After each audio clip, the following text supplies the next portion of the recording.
Dear believer, have you ever stopped to consider why you believe what you believe? Have you ever thought about why you chose the religion you chose? Why do you believe in Jesus Christ as the only means to eternal salvation, and not in karma or reincarnation? Why do you believe that Allah is the one true God and Muhammad is his prophet, and not in the Four Noble Truths of the Buddha? Why do you hold to the Torah as the only revealed word of God, and not the Bhagavad Gita?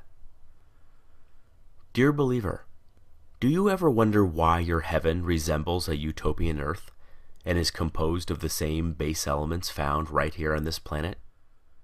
Do you ever wonder why your deity governs within a power structure that resembles that of the specific time and place in which your holy text was written? Do you ever wonder why your God looks just like you, or the animals with whom you share the planet?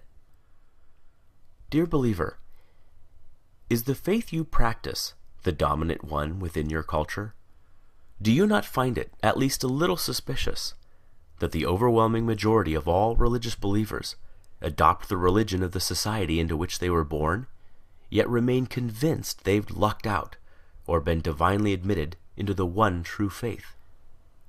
Does it not make you at least somewhat apprehensive that almost every person of faith chooses belief not because of its virtues, supporting evidence, moral codes, or expression of worship, but rather because it was what they were born into?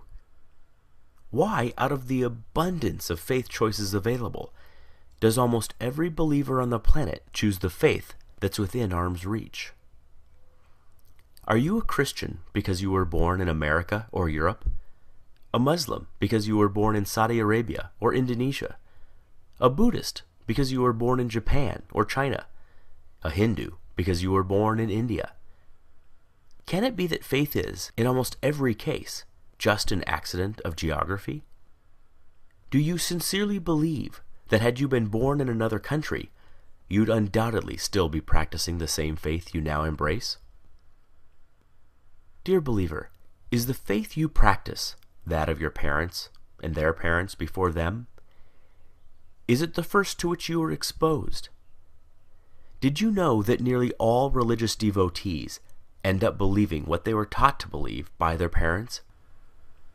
Why is it that we scoff at the idea of labeling a young person a Republican child, or a Marxist child, or a Keynesian child, understanding he or she lacks the intellectual discrimination, life experience, and wisdom to make such a complicated and nuanced decision, but we do not raise so much as an eyebrow when a youngster is referred to as a Christian child, surely a choice no less complex? Could it be that there's no such thing as a Muslim child, just a child of Muslim parents? Dear believer, you are supremely confident in your faith. You know it is the right one, and all others are wrong. You are literally willing to bet your eternal soul on that very fact. And yet, have you ever stopped to consider that there are 24 major religions and literally thousands of different faiths practiced on this planet? Did you know that within Christianity alone, there are more than 45,000 different denominations, each claiming to understand ultimate truth better than all the others? Do you realize that each member of every faith practiced is just as devout, just as sincere, and their conviction every bit as sure as yours?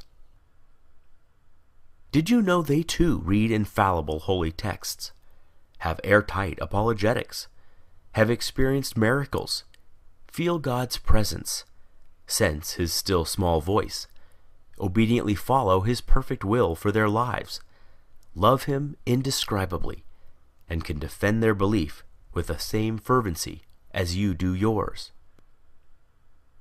And yet, since every religion is mutually exclusive and contradicts the others in matters both large and small, they cannot all be right. Right? You just know, your faith is the exception. And yet, if every member of every faith feels just as you do, what are the odds you're right? Dear believer, I've often been told that my unbelief is a guarantee of missing out on heaven and ending up in hell. But who's heaven? Who's hell? I've often been told that I should, just to be safe, accept God. After all, what have I got to lose? But who's God? Given so many options, aren't I more likely to choose incorrectly? Might not I be better off wagering on no God rather than on the wrong God? You put it to me, what if you're wrong? But what if you're wrong? What if, rather than Jehovah, Allah is the one true God, or Shiva, or Wu-Tan, or some god on the other side of the planet you've never even heard of yet? The truth is, you already know what it's like to be an atheist in regards to every other faith but your own. It's clear to you that adherents to other faiths are mistaken, deluded, or deceived, but they think the same of you. The way you view them is exactly the way they view you. Every devout Hindu has embraced his faith for the exact same reasons you have embraced yours. Yet you do not find his reasons compelling, nor do you lose sleep at night, fearing that if you die, you'll wake up in his hell.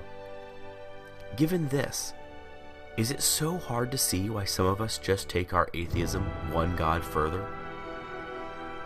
Dear believer, I wonder if religions aren't just ancient constructs in which early humans attempted to both explain and control the chaotic world around them.